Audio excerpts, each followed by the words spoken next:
Buenas tardes, el día de hoy voy a hablarles de la ley de Poiseuille.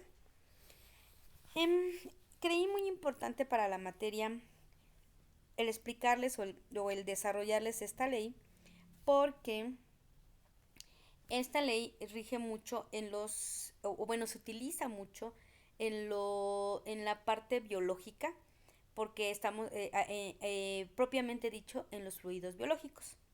Por ejemplo, aquí puse unos ejemplitos, unas figuras en donde, por ejemplo, está pasando la sangre por una vena y el fluido es la sangre. Y por ejemplo, aquí tenemos, por ejemplo, un sistema, parte de un sistema del sistema circulatorio en donde están pasando las venas y obviamente hay las azulitas son las arterias y nosotros muchas veces vamos a necesitar saber la velocidad o el caudal por el cual está pasando por aquí. Y también lo tenemos que traducir a todo el tipo de equipos que se desarrollan. Estoy hablando de inyecciones, bueno, de jeringas, de, de canalizaciones, catéter, todo ese tipo de cuestiones que ahorita a lo mejor en México no están sumamente desarrollados, pero sí existen empresas que se dedican a hacerlo y obviamente para el diseño ustedes lo van a necesitar. Bueno, vamos a empezar. ¿Qué nos dice esta ley? Esta ley, en primer lugar, se utiliza para calcular el gasto o caudal de un fluido viscoso que circula en régimen laminar por una superficie cilíndrica. Eso es muy importante. Esta ley de Poiseuille va a regir cuando un fluido sea viscoso, es decir, cuando tenga, por ejemplo, en el caso de la sangre y sobre todo yo creo que un 70% hasta más por ciento de los fluidos que genera un cuerpo, ya sea humano, un mamífero, normalmente tienen cierta viscosidad y obviamente tienen que tener, bueno, deben de tener la figura cilíndrica. No quiero decir en forma de tubo porque pues estamos hablando de cosas biológicas, entonces me gusta referirme a ellos como cilindro. Aparte deben de tener un régimen laminar. Recuerden que se acuerdan del régimen laminar y el turbulento debe de ir en pequeñas láminas. Aquí lo representa, obviamente este es el radio. Aquí copié la imagen en un libro que me gustó, creo que no me acuerdo de dónde la saqué, pero realmente el radio tiene que estar pues precisamente a la mitad. Aquí como que le falta, si se dan cuenta, un poquito, pero bueno, está contando como nada más está pedacito, pero es obviamente el radio y aquí se ven las laminitas. Muy bien, estas son las ecuaciones que podemos utilizar. Si ustedes se dan cuenta, nosotros podemos, las que nos van a interesar más, pues obviamente va a ser el caudal y la viscosidad o el coeficiente de viscosidad. Aquí tenemos, por ejemplo, la velocidad media que también a veces la necesitamos y aquí están las unidades en las que debemos de convertirlo. Esto es muy importante porque si se dieron cuenta en todos los problemas que hemos hecho, si no utilizamos la unidad correcta, pues entonces esto no funciona, es decir, nos dan otras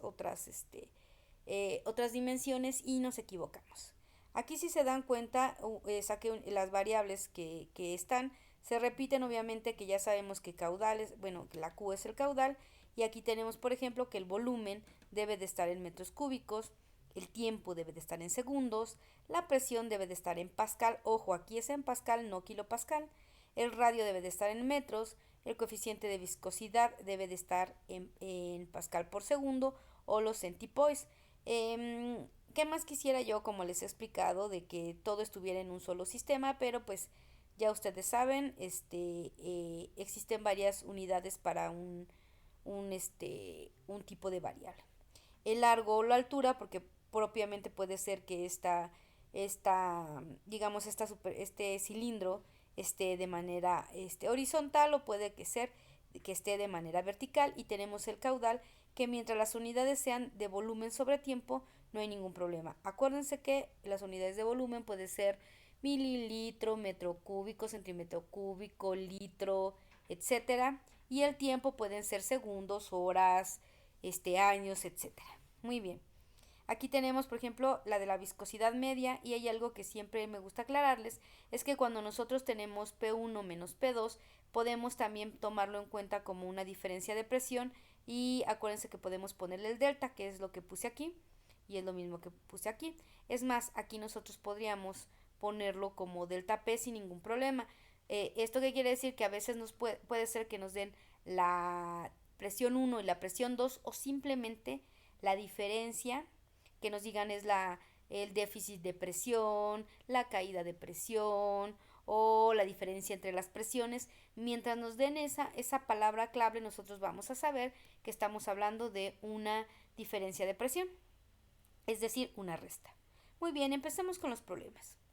Bueno, en el problema 1, bueno, aquí como pueden ver, estoy poniendo de una vez la fórmula la ecuación que vamos a utilizar, y este problema que escogí, el primerito, me gustó porque habla sobre la sangre dentro del cuerpo humano. Hay algo muy importante, tal vez para ustedes, dependiendo del área que ustedes quieran trabajar en biotecnología, pues también sería importante que tomaran algún cursillo por ahí de biofísica.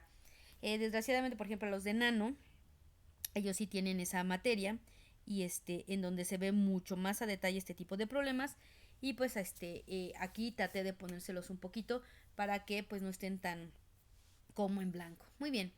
La sangre, el problema nos dice, la sangre tarda aproximadamente un segundo en recorrer un capilar de un milímetro de longitud en el sistema circulatorio humano.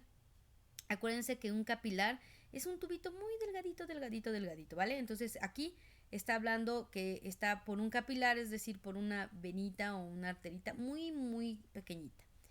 Si el diámetro capilar es de 7 micrómetros y la caída de presión es de 2.60 kilopascal o 2.6 kilopascal, hallar la viscosidad de la sangre. ¿Para qué necesitaríamos saber la viscosidad de la sangre? Bueno, en primer lugar, si la sangre de una persona está muy viscosa, pues vamos a saber si la persona tiene algo malo. Ese es en primer lugar. Y en segundo lugar, si el equipo que estamos utilizando o el que vamos a diseñar o el que ya está en prueba, pues si le va a funcionar y si verdaderamente va a pasar por ese diámetro que le estamos proponiendo. Muy bien, vamos a sacar rápidamente los datos y vamos a ir convirtiendo unidades. Ojo, la conversión de unidades yo me voy a ir rápido en los que yo sienta que no es tan complicado, ¿vale? Empecemos. El tiempo nos lo piden, es un segundo, aquí nos los dice y aquí lo tenemos, ¿vale? La L, o que vendría siendo la longitud, o puede ser también la altura, nos están diciendo que es 1 milímetro, lo pasamos a metros sin ningún problema. Luego aquí tenemos el diámetro, nos está diciendo que el diámetro es de 7 micrómetros. Aquí lo que yo hice es primero convertirlo a metros, pero como el diámetro es todo, digamos de extremo a extremo del cilindro, entonces nosotros tenemos que dividirlo entre 2 para que nos dé el radio, ¿vale? Entonces lo único que hice fue dividirlo entre 2 y aquí tenemos este resultado. ¿Qué es lo que tenemos que hacer? Los pascales nos lo piden en pascales únicamente.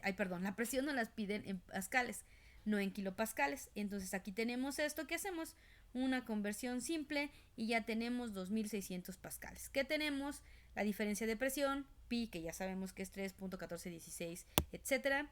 Ya tenemos el radio, ya tenemos el tiempo, ya tenemos la longitud. ¿Qué nos va a hacer falta? Pues el volumen. ¿Cómo vamos a sacar el volumen? Aquí no nos los dan.